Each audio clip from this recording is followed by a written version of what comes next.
Those who've seen the George Floyd video, I've only seen the still. There was a gentleman there of Asian descent. He was a cop. If it bothered anyone, how did that make anyone feel when you see someone who is, he's not probably from your country, but we lump you all into one category anyway, right? So you're kind of stuck in that. Or what do you guys think of that? Any thoughts around that perspective? Yeah, a lot of thoughts. I think it just points to, so the cop was Hmong American, and there's been a lot of conversation around that. And I think it's just a symbol, okay, of Asian complicity in and turning away when a Black life is being snuffed out.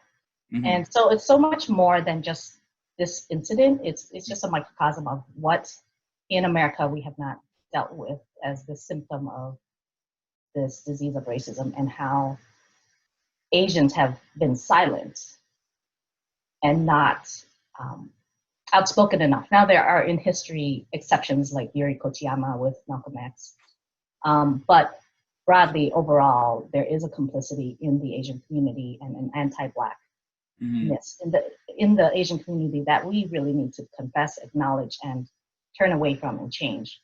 I'll leave it at that because I feel like you're gonna dive a little bit deeper into. No, you can. I mean, if you had more to further, or if Josh or Mike have a comment to that, what do you guys think? How did you guys feel?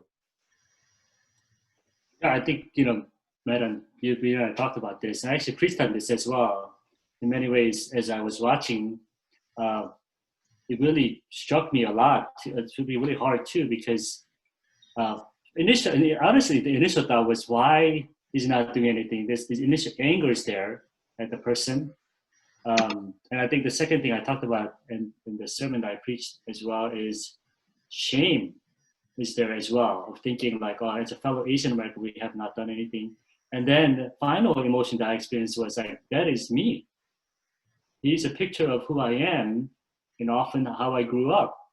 And even sometimes in now, when things like this happen, the picture of complicity is not only out there as a person who's standing there, but he's actually a reflection, a mirror of who I am most of the times and how I was taught. Like to this day, if I would talk to my parents, first thing they ask me about is safety. Because if I were to tell them that I'm going to go march somewhere, if I'm going to go out, what they would say is, be safe out there. Don't do anything that will put you in harm's way. Make sure you're safe. So the idol of being safe to our parents taught us to look out for safety of our own first. So in many ways, it's complicity that's reflected in the years of education that we've been taught at home. Not out of evil intent, but out of survival instincts of our immigrant parents as well.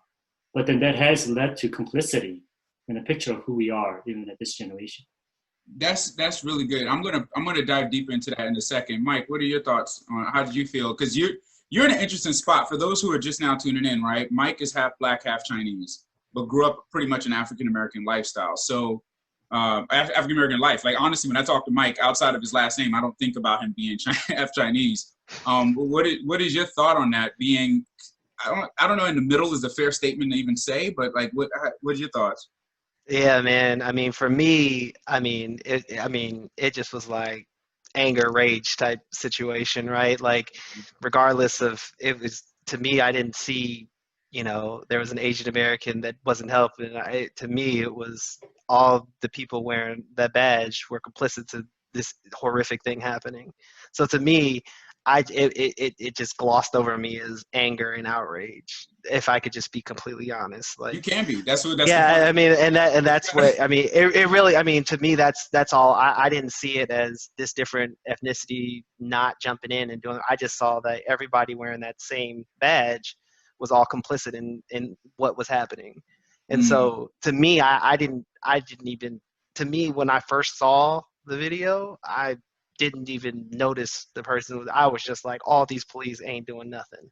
Right. And so that, to me, it just brewed anger, right? Like, and that for me, I know I'm not supposed to hate and be angry, and I try to keep myself calm, but to me, it was like heartbreaking that nobody could take a stand regardless whoever was there. You know what I mean? Like nobody could help.